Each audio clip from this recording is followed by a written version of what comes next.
The summer of 1973 had wrapped East Hartford, Connecticut in a haze of heat and unease. It was the kind of night when the air stuck to your skin, when the sound of insects filled the silence between street lamps, and when even the shadows seemed heavier than usual.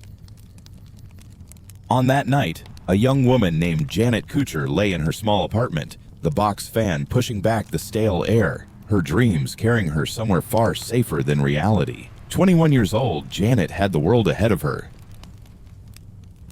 She worked a steady office job, occasionally dabbled in modeling, and had the kind of smile that softened even the hardest day. To her family, she was gentle, thoughtful, and cautious. To her friends, she was someone whose life promised bright things. But as Janet closed her eyes that night, someone else's eyes were open, watching, waiting. A man named George Legere had been circling the edges of her world. He was no stranger to violence, no stranger to the shadows. And on this night, he would make a choice that shattered a family, silenced a young woman's voice, and left detectives chasing ghosts for more than 50 years. A predator at the window. The blinds in Janet's apartment were half closed, letting in slices of moonlight. She stirred in her sleep as the night deepened. Outside, footsteps slowed near her building. A figure lingered, breathing heavy, eyes fixed on the second-floor window. The man wasn't there by accident. He had heard whispers that Janet had recently withdrawn money, that she had something worth stealing. But what George Legere wanted was more than money. What brought him to that window was greed, violence, and the hunger of a man who had already lived too long in darkness. The window creaked open. The sound was barely audible, swallowed by the hum of the night. Legere slipped inside like a shadow. And then, the silence broke.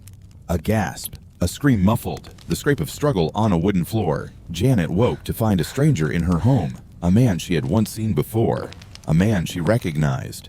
That recognition sealed her fate. Legere later told detectives, "I went into the apartment looking for money. Unfortunately, the person woke up and recognized me, and that left me no choice to do what I did. I ended up stabbing her." A confession that would not come until decades later, but the brutality of that night was immediate. A knife glinted, blows landed, and the apartment became a crime scene that would puzzle investigators for generations. By dawn, Janet was gone. The discovery. It was the absence that first drew attention. A neighbor noticed Janet hadn't left for work, hadn't stirred in the morning hours. Concern grew, and when someone entered her apartment, the horror unfolded. Janet's body, lifeless, blood marking the final moments of a struggle she never should have faced. The East Hartford police descended on the scene. Detectives measured, photographed, searched for fingerprints. They canvassed neighbors, spoke to friends, pieced together her last known steps. Who would want Janet dead? Looks like a struggle. Her family was crushed. Her sister remembered how Janet had seemed nervous recently, how a man had once shown up at their house uninvited, George Legere. But suspicion was not enough. The 1970s offered no DNA tests, no surveillance cameras, no digital trails. The evidence was thin. The trail turned cold almost immediately. The cold silence. Weeks became months, months became years. The file on Janet Couture's murder grew dust in the East Hartford police archives. Detectives retired. Families grieved quietly. Janet's parents passed away without ever seeing justice for their daughter. But time does not erase truth. Time only waits. For decades, George Legere lived in the world, carrying the weight of secrets. Outwardly, he was educated, a man who had attended UCLA, earned a master's degree in computer science, even held jobs that suggested respectability. But behind closed doors, he was a predator. His criminal record stretched back to the 1960s. Kidnapping, sexual assault, violence against women. And, though Janet's case had gone cold, Legere's crimes were far from over. The shadow of 1984. More than a decade after Janet's death, in 1984, another woman's nightmare began. In the town of Avon, Connecticut, a young woman was kidnapped and sexually assaulted. For years, that case too went unresolved, until forensic science caught up. DNA from the 1984 case was eventually tested, and the match pointed to George Legere. In 2021, nearly 40 years after the crime, he was convicted and sentenced to 25 years in prison. That conviction cracked open a door. Investigators began to look back. If Legere was guilty of a brutal assault in 1984, what else was he hiding? Their eyes turned once again to the unsolved file from 1973. The name on the cold case file matched the predator in prison. Janet Couture's case stirred back to life. The confession. Prison walls have a way of squeezing the truth out of men. Inmates talk. Secrets slip. Legere, perhaps weary of the weight he carried, confided in another prisoner. He admitted to killing Janet. The fellow inmate wrote down his words. A correctional officer signed as witness. Legere himself signed it too, but he made a strange request, that the confession not be released until after his death. He feared being labeled a pervert or creep.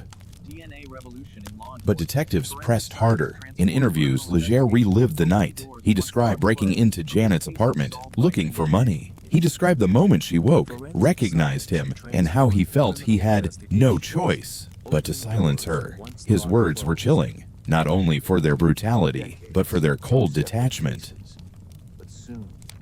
For the first time in half a century, investigators had what they had waited for.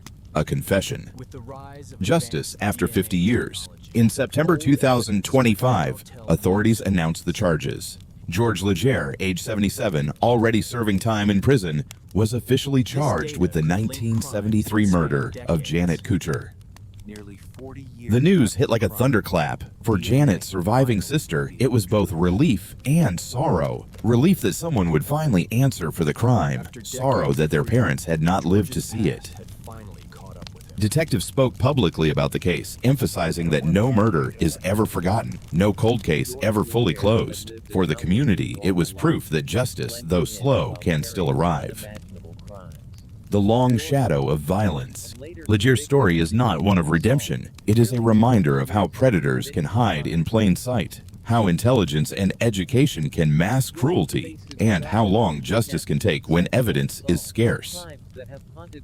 But it is also a story of persistence. Forensic breakthroughs, dogged detectives, and even the whispers inside prison walls combined to bring closure to a case many thought would never be solved. Janet Couture's life was cut short in 1973, but in 2025, her voice was finally heard again through the confession of the man who silenced her. Closing reflection. More than 50 years of silence ended with a confession. More than 50 years of waiting ended with charges. And though nothing can return Janet to her family, the arc of her story reminds us of something vital. Time does not erase truth. Justice delayed is not justice denied. And for every cold case gathering dust in a file room, there may still come a day when the past speaks and the silence breaks. The morning after Janet's death, East Hartford awoke to a storm of flashing lights and whispered rumors. Police cruisers blocked off the street. Reporters scribbled into notepads. Neighbors peeked from behind curtains, their faces pale with shock. Nothing like this was supposed to happen here. Not to a girl like Janet. Not in their town. Detectives filed into the apartment, their leather shoes sticking faintly on the blood-stained floor. The crime scene was both chaotic and hauntingly quiet. An overturned lamp, bed sheets twisted from the struggle, and in the corner, the stillness of a young woman whose life had been taken before it had even begun. They searched for fingerprints, for a sign of forced entry, for anything that might explain who had slipped into Janet's world and torn it apart. But the trail was faint. No broken door, no loud commotion that neighbors could recall. Whoever had done this had come prepared. He had moved like a ghost. At the time, whispers began to circulate. Some pointed to strangers who had been seen near the building. Others recalled a man, tall, dark-haired, intense, who had visited Janet's home once before, uninvited. That man was George Legere. The name reached the ears of detectives, and his presence was noted in early reports. But suspicion alone was not enough. In 1973, science had limits. There was no DNA testing, no advanced forensic analysis. Cases lived or died by fingerprints. eyewitness testimony, and confessions. Without those, detectives were forced to chase shadows. Legere denied involvement. No one could place him inside Janet's apartment that night. And so, with no physical evidence to hold him, the case began to wither. Weeks turned into months. Leads dried up. Eventually, the file was placed into a cabinet, labeled, and pushed to the back with others like it. Unsolved, cold. But for Janet's family, nothing was cold. The grief burned every day. Her sister remembered how Janet had been unsettled in the days before her death. She had told her family about the man who showed up at their house, the very same man police suspected but couldn't prove guilty. Janet had felt uneasy. She had voiced that fear, and then she was gone. Her parents carried the weight silently. Holidays became reminders of what they had lost. Birthdays were marked not with celebration, but with quiet visits to the cemetery. They waited for news, for a call, for anything that might say the killer had been found. But the phone never rang, and as the years passed, hope hardened into sorrow. Both parents went to their graves, never knowing the truth. For detectives, the case became one of many that haunted them. Retired officers would recall Janet's name decades later, their voices low, their frustration heavy. "We thought we knew who did it. We just couldn't prove it." Meanwhile, George Legere walked free. He built a life that looked respectable on the surface. He had an education, a career, the appearance of success. But beneath it all, his crimes continued. Women whispered about strange encounters. Police records stacked with charges, kidnapping, assaults, crimes that hinted at a predator hiding in plain sight. Each incident painted a clearer picture of a man capable of terrible violence. Even across generations. And still, Janet's case sat in silence. Years turned into decades. Technology advanced. The world changed. The Cold War ended. Computers entered every home. DNA science emerged and reshaped criminal investigations. Detectives began pulling old files from cabinets, re-examining them under the light of new tools. Janet's file was one of them. Her name resurfaced in hushed conversations among investigators who had never forgotten her case. There was no statute of limitations for murder. Justice could still be done. But the question remained, how? The answer came not from East Hartford, but from a crime committed more than a decade after Janet's death. In 1984, another woman in Avon, Connecticut, had been kidnapped and sexually assaulted. For years, that case too had gone unsolved. But when DNA testing finally reached the evidence, it produced a match: George Legere. The revelation was like a key turning in a long, rusted lock. Suddenly, the man whose name had once hovered on the edges of Janet's case was back under the harsh light of suspicion. Detectives leaned forward. They began to ask, if he had done this in 1984, what had he done in 1973? In 21, Legere was convicted of the Avon assault and sentenced to 25 years in prison. And inside those prison walls, the weight of decades began to press down on him. He grew older, he grew weaker, and perhaps somewhere deep inside, he knew the truth would not stay buried forever. Prison has a way of loosening tongues. Inmates talk, secrets spill. And one day, George Legere confessed. He admitted to killing Janet Couture. The words came in fragments, cold, detached, matter of fact. He told another inmate what he had done. That inmate wrote it down. A correctional officer signed the paper, and Legere himself scrawled his name across the bottom.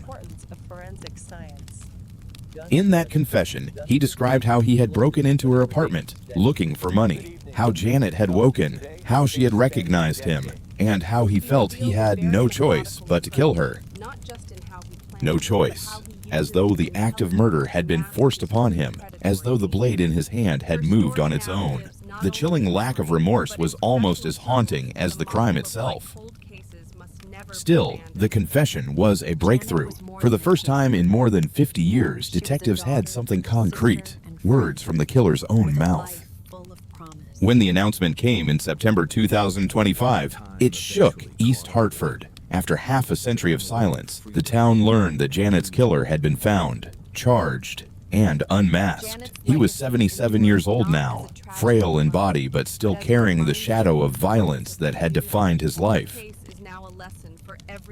For Janet's surviving sister, the news was bittersweet. Relief that someone would finally stand accused, sorrow that her parents had not lived to see it, and a deep ache that even now, after so much time, nothing could bring Janet back.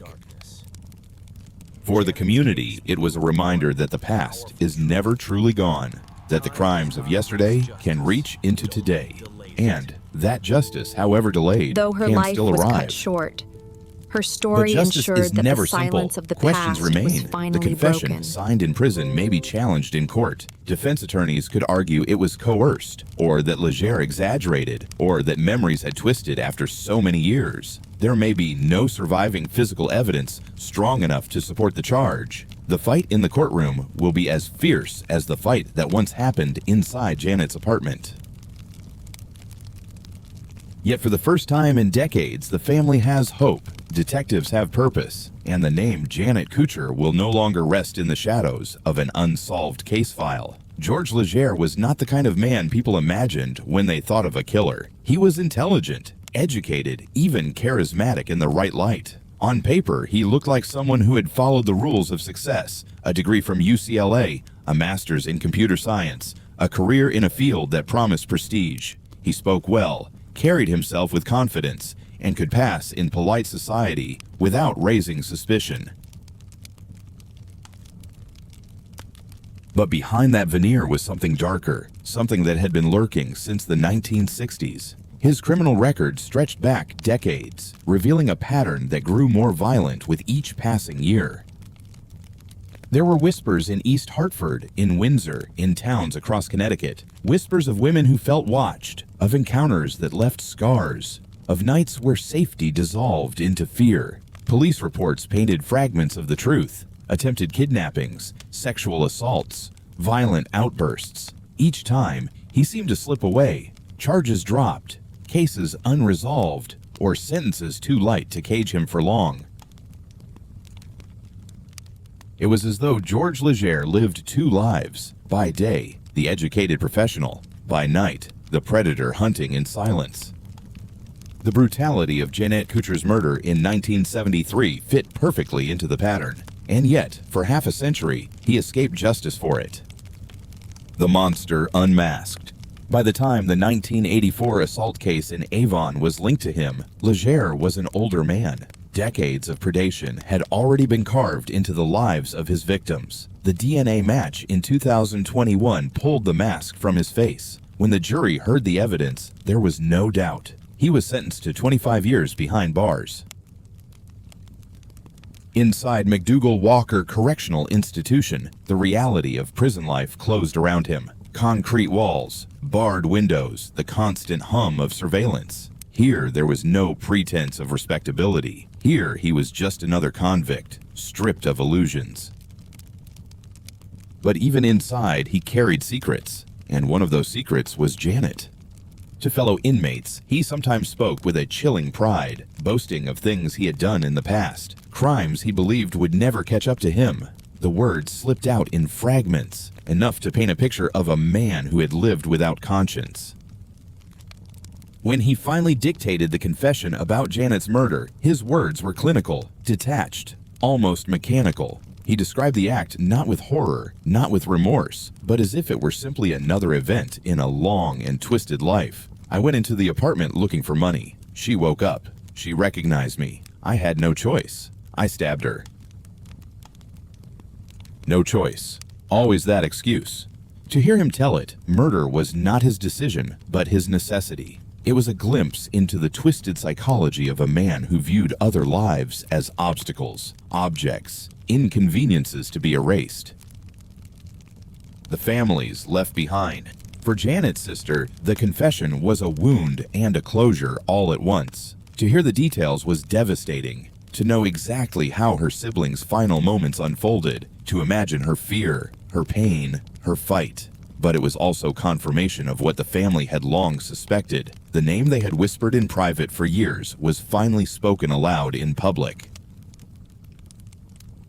Their parents had gone to their graves never knowing the truth. They had carried decades of anguish, unable to find peace, unable to bury their daughter's memory with justice. For the sister who remained, the news came too late for her mother and father, but not too late for Janet. At last her story would be told. At last her killer would stand accused.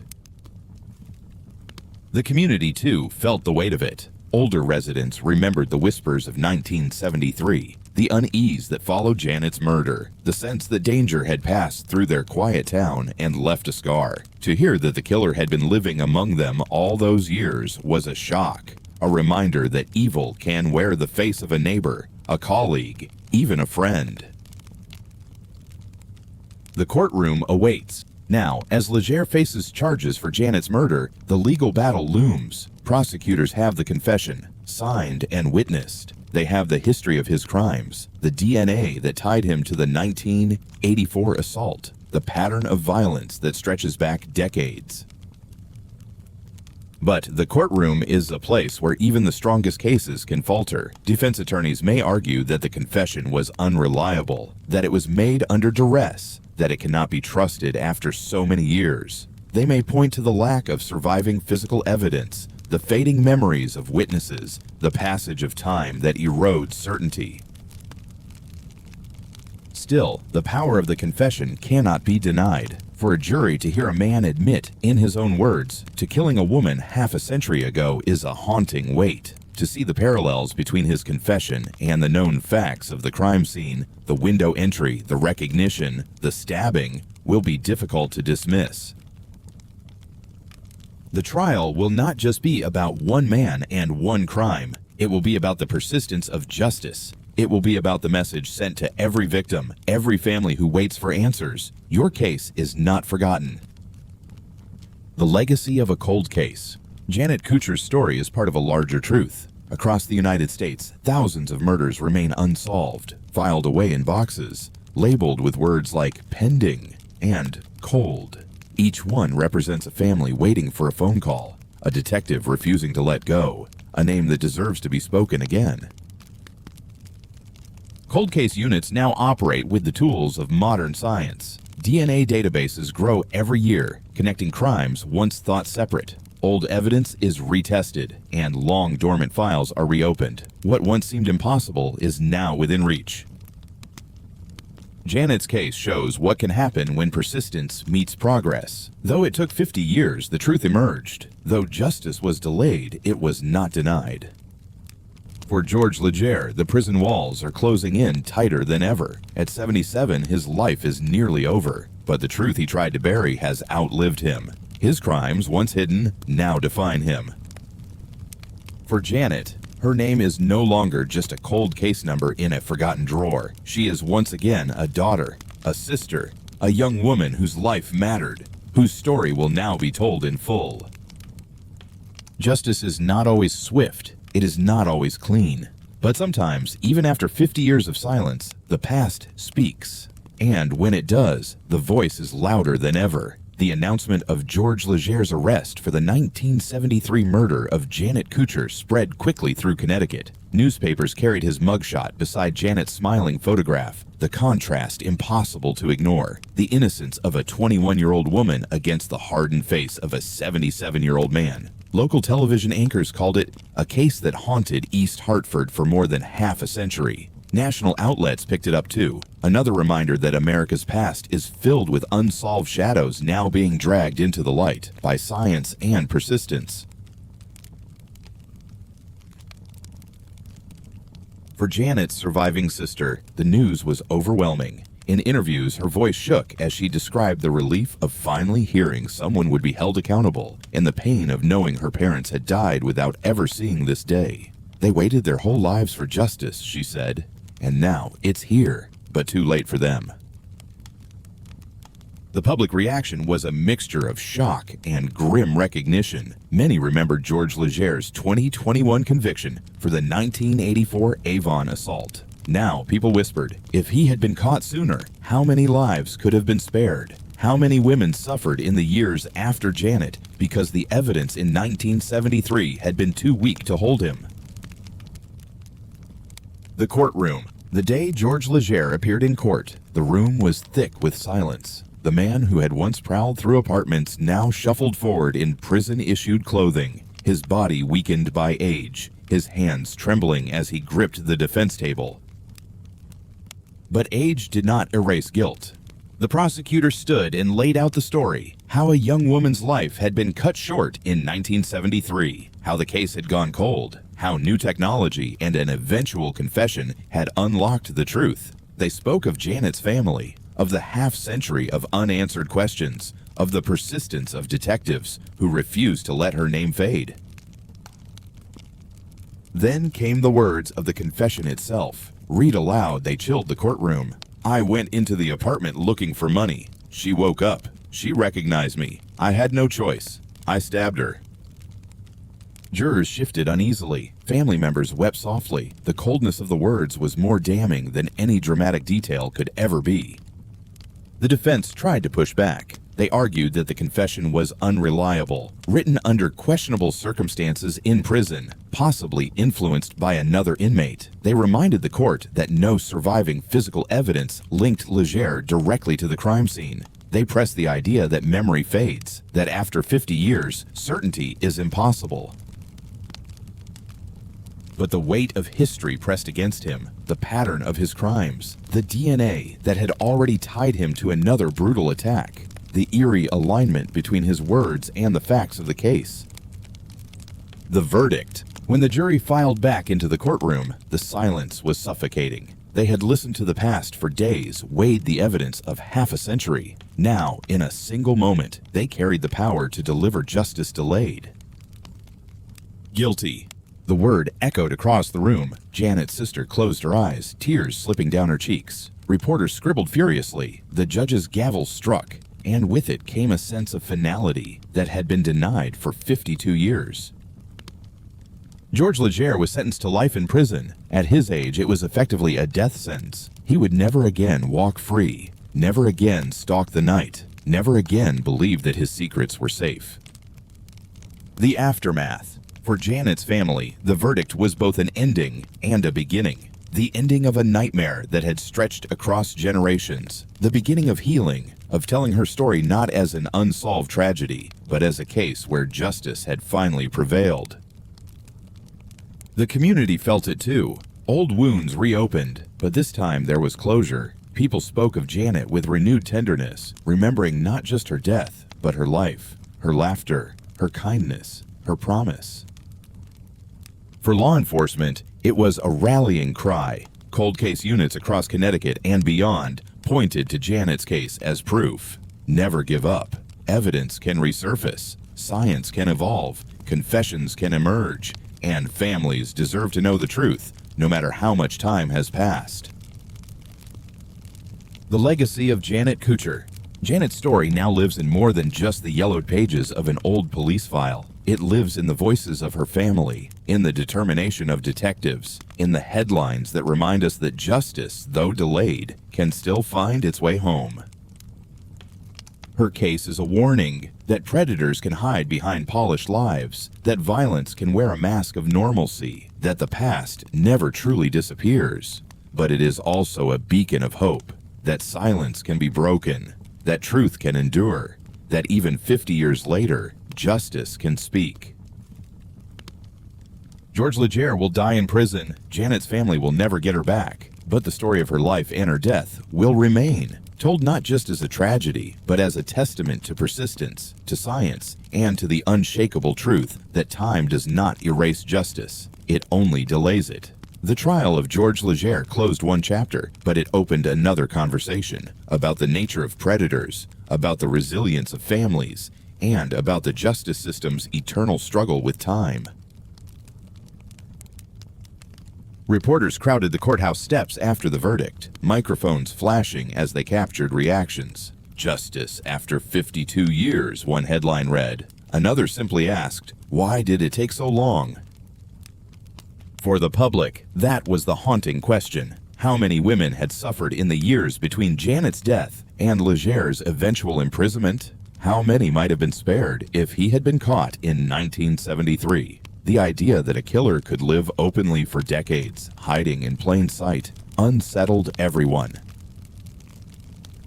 Criminologists pointed to a pattern. Many predators, they explained, are skilled at deception. They maintain the image of normalcy, a steady job, polite manners, even advanced education.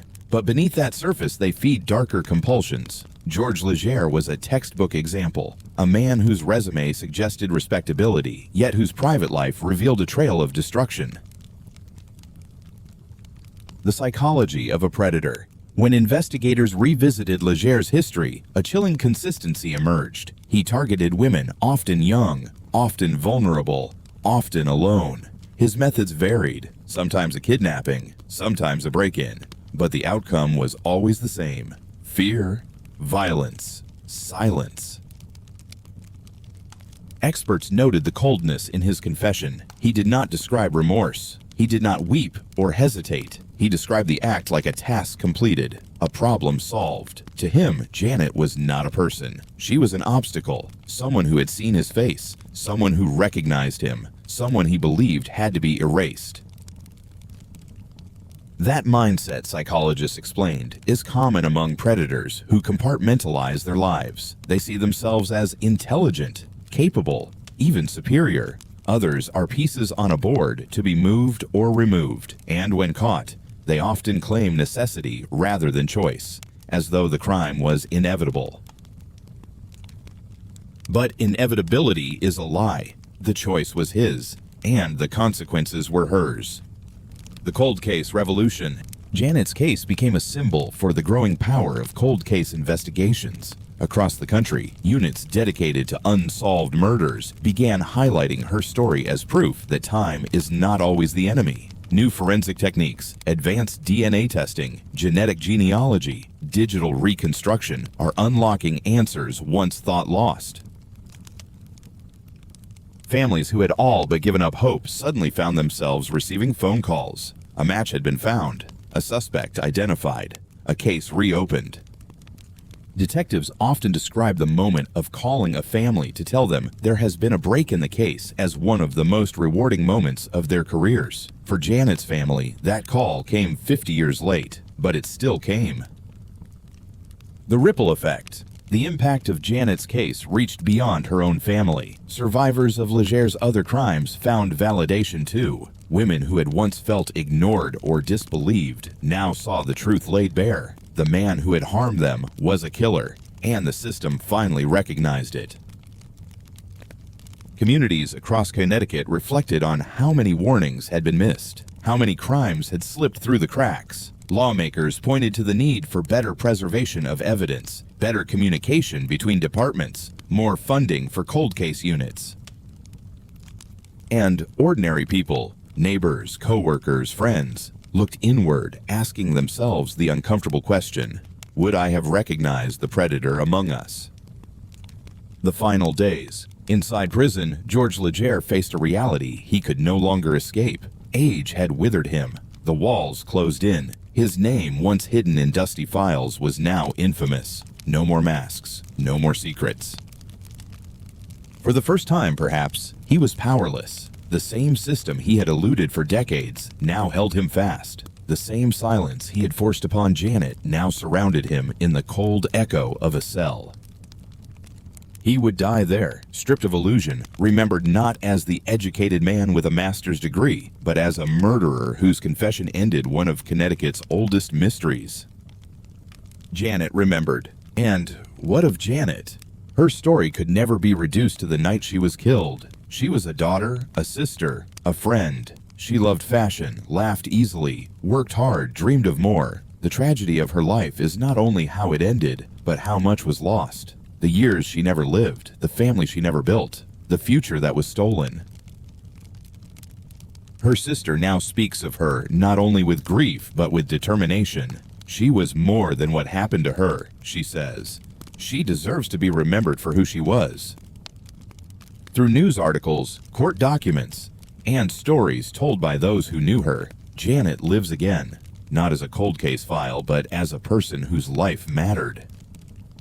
A message in the silence. Janet's case carries a message for every family waiting in the dark, for every detective staring at a stack of unsolved files, for every community haunted by unanswered questions. The message is simple: do not give up. Time may cloud memories, but it also brings new tools. Time may close one door, but it opens another. And sometimes, even after 50 years, the truth can step forward, carried by science, persistence, and the stubborn belief that every victim deserves justice. The epilogue. As the gavel fell and George Legere's fate was sealed, a half-century of silence finally broke. For Janet Couture, justice had come, not in the form of swift retribution, but in the slow, steady march of truth that refused to be buried. Her name will now forever be tied to the resilience of her family, the dedication of detectives, and the relentless pursuit of justice. And, though nothing can bring her back, her story will echo through every courtroom, every cold case file, every detective who whispers to themselves in the quiet of an office, "This case isn't over. Not yet." Because the past always speaks, and sometimes it takes 50 years to finally be heard. The 1970s in America were a time of contradiction. The country had just emerged from the turbulence of the 1960s, civil rights marches, anti-war protests, cultural revolutions. But beneath the surface of progress was unease. Violent crime was rising. Trust in institutions was eroding. The nightly news carried stories of serial killers, of missing women, of communities struggling to understand how danger had crept so close. East Hartford was no exception. Though smaller and quieter than the nation's sprawling cities, it was not immune to the atmosphere of fear. When Janet Couture was murdered in 1973, it struck like lightning in a place that still believed such horror belonged elsewhere, not on their own streets. Police departments at the time faced enormous challenges. Forensic science was limited. Fingerprinting was a painstaking process, reliant on comparison by hand. Blood typing existed, but it could only narrow suspects, never identify them. There were no DNA tests, no genetic databases. Detectives relied on interviews, confessions, and intuition. At Janet's apartment, investigators dusted for prints, cataloged every piece of evidence they could. They interviewed neighbors, friends, family. They tried to piece together a timeline, what Janet had done that day, who she had spoken to, who might have had a reason to harm her. The name George Legere came up early. Some officers were convinced he was the man, but they could not prove it. Without physical evidence or a willing witness, the suspicion was not enough, and so the case faltered. For detectives, nothing was more painful than watching a case slip away. They knew that a killer had walked free. They knew a family was left in the dark. They carried that knowledge home at night, replaying the details in their heads, wondering what they had missed. Some of those detectives retired with Janet's name still lingering in their memories. Others spoke of the case in hushed tones to younger officers, passing on the weight of unsolved tragedy. The community's fear. For the people of East Hartford, Janet's murder was not just a crime, it was a rupture. Neighbors began locking doors that had once been left open. Parents warned their daughters not to walk alone after dark. Women felt eyes on them in places that had once felt safe. In small towns, murder lingers differently than in cities. In cities, crime is expected, absorbed into the rhythm of daily life. In towns like East Hartford, it is a wound that doesn't close. Everyone knew Janet. Everyone knew her family. Her death was not just an event. It was a shared grief. Rumors swirled for years. People speculated about suspects, about missed opportunities, about what had really happened in that apartment. Some believed the police had failed. Others believed the killer was too clever. Everyone agreed on one thing: Janet deserved better. The long wait. As the years stretched on, the silence grew heavier. Cold cases are cruel in their stillness. Families wait by phones that never ring. They sit through holidays with an empty chair at the table. They replay the last conversations, searching for clues, for signs they missed. Janet's sister lived with that silence for decades. Every time a new cold case unit was announced, she wondered if Janet's file would be pulled. Every time an unsolved murder made the news, she thought of her sister. For her, time did not heal. Time only reminded her of what was missing. And for the police, each unsolved case was a mark on the department's conscience. They wanted closure as much as the family. They wanted to prove that no murder could remain hidden forever. Technology catches up. By the 1990s, forensic science had taken leaps forward. DNA analysis, once the stuff of science fiction, became reality. Police departments began reopening old files, testing old evidence. But not every case had physical material preserved well enough for testing. Some evidence had been lost, contaminated, or degraded. Janet's case was one of those that depended not just on science, but on confession. And in time, that confession came, not in a lab, but in the walls of a prison cell. The irony was not lost on detectives. After decades of waiting, the answer had been in Legere's own mouth all along. It had simply taken age, confinement, and the inevitability of mortality to draw it out. The larger lesson. When the story of Janet Couture was told again in 2025, it was not just about her murder. It was about the resilience of her family. It was about the detectives who refused to let her name be forgotten. It was about the power of modern science to breathe life into old cases. But most of all, it was about the truth that predators can walk among us, unnoticed, for years. They can live double lives, appearing respectable while hiding monstrous impulses. They can evade justice, but only for so long. Janet's case is now taught in cold case seminars. Detectives studying old files use it as an example of persistence. Law students debate the admissibility of prison confessions, citing Legere's words. And journalists write of it as a cautionary tale of what happens when a killer escapes, and of what happens when justice finally arrives. A voice restored. In the end, Janet's voice was restored, not by her own words, but by the relentless pursuit of truth on her behalf. For 50 years, silence hung over her story. But silence is never permanent. The past always speaks. And when it does, the world must listen.